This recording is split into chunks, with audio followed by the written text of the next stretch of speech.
Hi, all, and welcome to the Truth About Apostates Scientology story. We're going to go over chapter 7 now. This is where it gets kind of jaw dropping in a sense. Okay? Chapter 7, Playing the Legal System. So, what do I mean by playing the legal system? I mean the actuality of apostates playing the system, the actions and intentions of using the judge and the jury to decide on whether or not the false information laid out is actually factual, and using it exactly like that.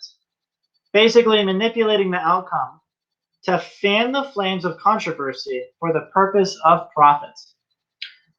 Filing fake lawsuits to report on them before they get dismissed by the judge for being completely unfounded.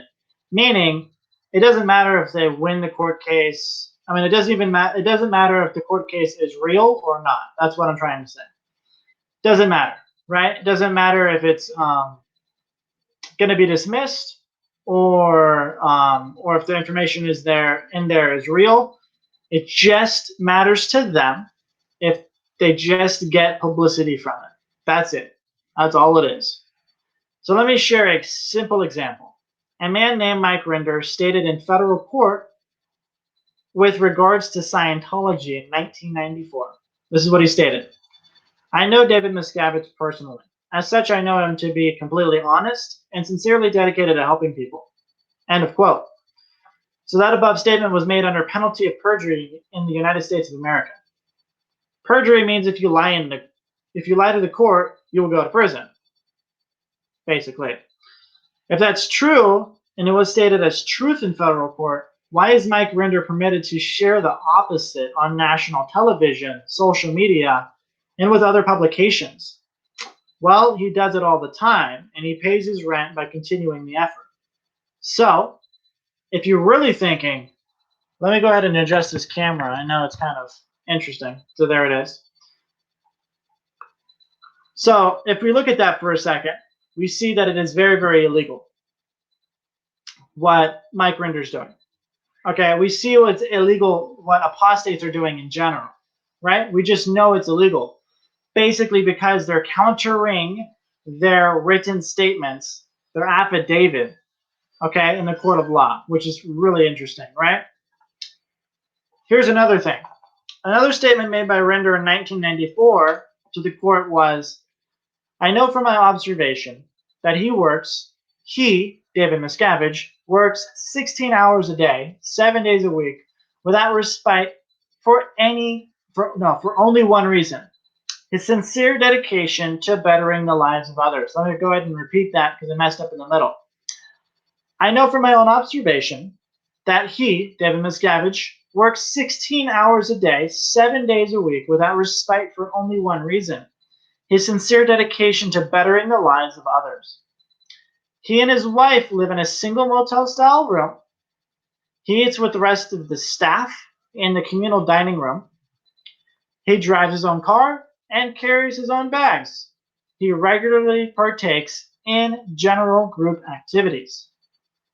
It would shock most people that anyone would work so hard for so little material reward. It certainly gave pause to ABC News when they saw it with their own eyes. End of quote. So, take it as it is.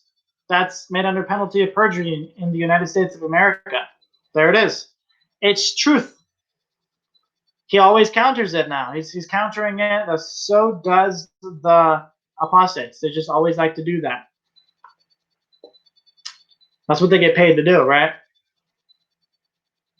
Why is Mike and his posse lying to others at how Mr. Miscavige lives in a mansion, that the donations are going towards him and his lifestyle? And why is it that these statements contradict the truth on what he observed with his own two eyes? Especially, also on top of that, ABC. Apparently, ABC News saw it with their own eyes, and they were shocked. So how do you contradict that? Like, logically, how do you do that? David Miscavige isn't seen driving fancy cars. He isn't. Living in a mansion. He isn't living in a mansion. He isn't. Eating 5-course meals and partying with celebrities and billionaires. That just isn't what David Miscavige does and will ever do.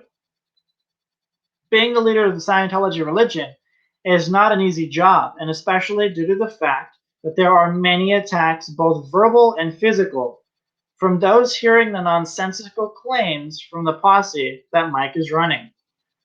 Okay, when an individual gets wrong information, it tends to bring about a response, either emotionally, physically, or so on, because they're confused and they're shocked that something so, what is it, incredible could happen that way, right? It's not true. That's why that individual wants to physically and verbally attack the church, because, or any religion at that, only because they're hearing lies as if it were truth. If I heard a lie and I was convinced that it was the truth, I'd go insane. I would want to hit somebody. That's just not cool. That's what false information does. The truth is calm. It is recognized and it's understood. That's how it is. So here it is. Here's a excerpt from a court transcript. Here it is. Over the last 13 years, I have seen a parade of personal attacks leveled at Mr. Miscavige, which is also David Miscavige, right? Which would have caused a less determined and less capable individual to give up and relinquish the position of lightning rod, quote unquote, for anyone seeking to disrupt or destroy the church. The first years saw attacks by government agencies, since proven totally false and unfounded, and documented by the government's own files gained through the Freedom of Information Act. Okay, that's interesting, right? So you relinquish the position of lightning rod for anyone seeking to disrupt or destroy the church. Kind of interesting, huh? So if it weren't Mr. Miscavige and it were some less competent person, it would have caused that person to just give up and say, okay, it's not my fight. It's not what I want to do. This is not what I want to do all the time. He didn't. He's taking all of the attacks right now and he's still continuing on expanding the Scientology religion. The attacks don't really do much. They just show how insane the other group is, right? The person who's attacking the good group is just showing how bad they are. Interesting, huh? It's projection. That's what it is. Let me continue with the quote. These attacks went on for more than a decade. Government agencies amassed huge volumes of files on him personally, which is David Miscavige, and were aided by civil litigants who also jumped on the bandwagon and targeted Mr. Miscavige with their spite and malevolence.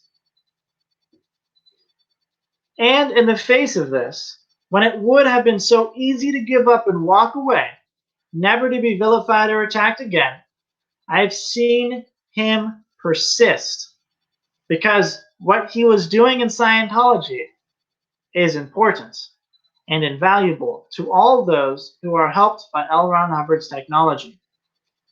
That determination was addressed by the fact that none of the accusations made about him were true. Huh. I'm sorry. What? By the fact that none of the accusations made about him were true. Interesting, huh? Alrighty, so that's by Mike Rinder under penalty of perjury. There it is. So based on the above statement made by Rinder, you can see that he saw through his very eyes there were 13 years of attacks being thrown at the leader of Scientology.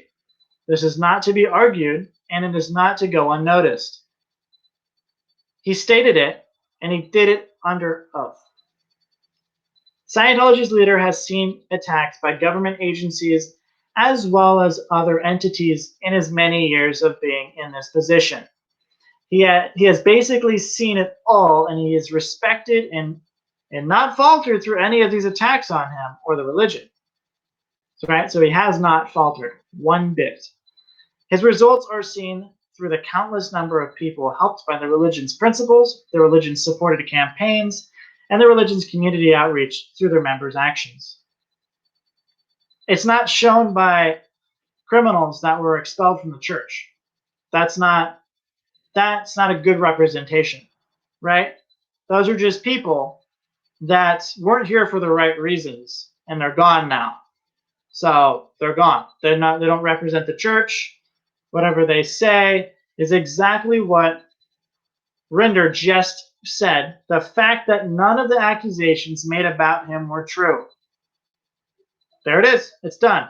Therefore, Mr. Miscavige has truly shown himself through all of the opposition's attacks, the government attacks, and even those of the countless other entities that despise the church's views and opinions on certain topics and subjects in society, and how they are truly affecting the dwindling of the society and the people living on this planet. This is another quote. Start quote. Mr. Miscavige is very approachable and friendly. He gives regular briefings to Scientology parishioners and staff in our churches around the world. I estimate that he does such public briefings about 35 times a year. He stops and talks with the staff and public wherever he goes. Everywhere he goes. I have been with him on many occasions where he has stayed until the early morning hours to talk to individuals who remained after one of his briefings. It is remarkable how many people know him and approach him as a friend. Thousands write to him to request his assistance on a wide variety of topics, and he always takes the time to help or see that help is gotten. So if I read this whole entire chapter, you have another 2 pages left in the chapter. I won't read it all.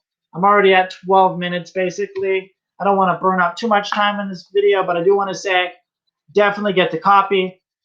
Just pay the shipping. We'll send it out immediately. At exposingcrimes.com. This is great information. I did a lot of research. Also get my other books. I have 2 others, Escaping Leah and The Hidden Agenda. So it's Truth About Apostates, the Scientology story, Escaping Leah, and The Hidden Agenda. There it is. And I'm writing more, doing a lot more research.